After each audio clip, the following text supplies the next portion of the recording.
ಮಧ್ಯಪ್ರಾಚ್ಯದಲ್ಲಿ ಯುದ್ಧ ತಣ್ಣಗಾಗುತ್ತೆ ಅಂದುಕೊಳ್ತಿರುವಾಗಲೇ ಮತ್ತಷ್ಟು ತಾರಕಕ್ಕೇರೋ ಎಲ್ಲಾ ಲಕ್ಷಣ ಕಾಣಿಸ್ತಾ ಇದೆ. ಹಾರ್ಮುಜ್ ಜಲಸಂಧಿ ಮೇಲೆ ಹಿಡಿತ ಸಾಧಿಸಲು ಅಮೆರಿಕ ಇರಾನ್ ಜಟಾಪಟಿ ಜೋರಾಗಿದ್ದು ಮತ್ತೆ ಬೆಂಕಿ ಹೊತ್ತಿಕೊಂಡಿದೆ. ಆದರೆ ದೊಡ್ಡಣ್ಣನಿಗೆ ಇರಾನ್ ಶಾಕ್ ಮೇಲೆ ಶಾಕ್ ಕೊಡ್ತಿದೆ.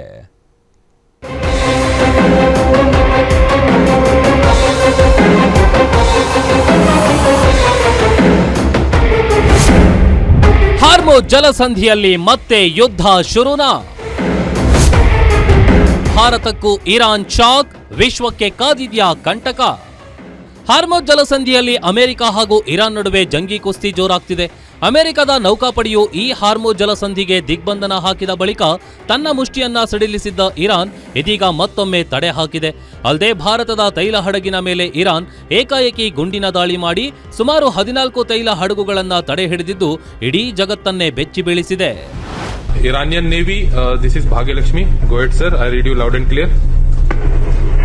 Good evening, sir. This is Iranian Navy. Captain, on the threat is locked and pass from that is forbidden. And there is no any permission for you to use from the threat. You are ordered to go back to your departure immediately. Bharat ನಮ್ಮ ಮಿತ್ರ, ಭಾರತದ ಹಡಗುಗಳಿಗೆ ನಾವು ತೊಂದರೆ ಕೊಡಲ್ಲ ಎಂದು ಹೇಳ್ತಿದ್ದ Iran U turn ಆಗಿದೆ. ಶುಕ್ರವಾರವಷ್ಟೇ Hormuz ಜಲಸಂಧಿಯನ್ನ ಮುಕ್ತಗೊಳಿಸಿದ್ದ Iran ಶನಿವಾರ ಮತ್ತೆ ಜಲಸಂಧಿಗೆ ಬೀಗ ಜಡಿಯುವ ಮೂಲಕ ಶಾಕ್ ಕೊಟ್ಟಿದೆ. ಇರಾನ್ನ ಈ ಮೊಂಡಾಟಕ್ಕೆ ಈಗ ಭಾರತ ಸೇರಿ ಹಲವು ದೇಶಗಳ ತೈಲ ಪೂರೈಕೆ ಅಸ್ತವ್ಯಸ್ತಗೊಂಡಿದೆ. ಭಾರತದ ಧ್ವಜ ಹೊತ್ತಿದ್ದ 2 ಹಡಗುಗಳ ಮೇಲೆ ಇರಾನ್ನ ಗನ್ ಬೋಟ್ ಪಡೆ ದಾಳಿ ಮಾಡಿದ್ದಕ್ಕೆ ಭಾರತವು ಇರಾನ್ ರಾಯಭಾರಿಗೆ ಸಮನ್ಸ್ ಜಾರಿ ಮಾಡಿದೆ. ಇರಾನ್ನ ಸೊಳ್ಳೆ ಪಡೆಗಳ ಆರ್ಭಟಕ್ಕೆ ಅಮೆರಿಕ ತಳ್ಳಣ. ಹಾರ್ಮುಜ್ ಜಲಸಂಧಿಯಲ್ಲಿ ಇರುವ ಅಮೆರಿಕನ್ ನೌಕೆಗಳಿಗೆ ಈಗ ಇರಾನ್ನ ಸೊಳ್ಳೆ ಪಡೆಗಳ ಕಾಟ ಶುರುವಾಗಿದೆ. ಈ ಸಣ್ಣ ಸಣ್ಣ ದೋಣಿಗಳ ಉಪಟಳಕ್ಕೆ ಅಮೆರಿಕದವರು ಹೈರಾಣಾಗಿ ಹೋಗ್ತಿದ್ದಾರೆ. ಹಾರ್ಮುಜ್ ಜಲಸಂಧಿಯನ್ನ ನಿಯಂತ್ರಣಕ್ಕೆ ತೆಗೆದುಕೊಳ್ಳುವ ಅಮೆರಿಕದ ಪ್ರಯತ್ನ ಪದೇ ಪದೇ ವಿಫಲವಾಗ್ತಿದೆ.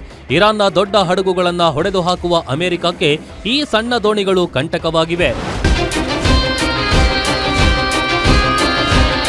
ಇನ್ನು ಯುದ್ಧವನ್ನು ಕೊನೆಗೊಳಿಸುವ ಕುರಿತು ಅಮೆರಿಕ ಮತ್ತು ಇರಾನ್ ಸೋಮವಾರ ಇಸ್ಲಾಮಾಬಾದ್ನಲ್ಲಿ 2ನೇ ಸುತ್ತಿನ ಮಾತುಕತೆ ನಡೆಸಲಿವೆ ಎನ್ನಲಾಗ್ತಿದೆ. ಇರಾನ್ಗೆ ಇದು ಕೊನೆಯ ಅವಕಾಶ.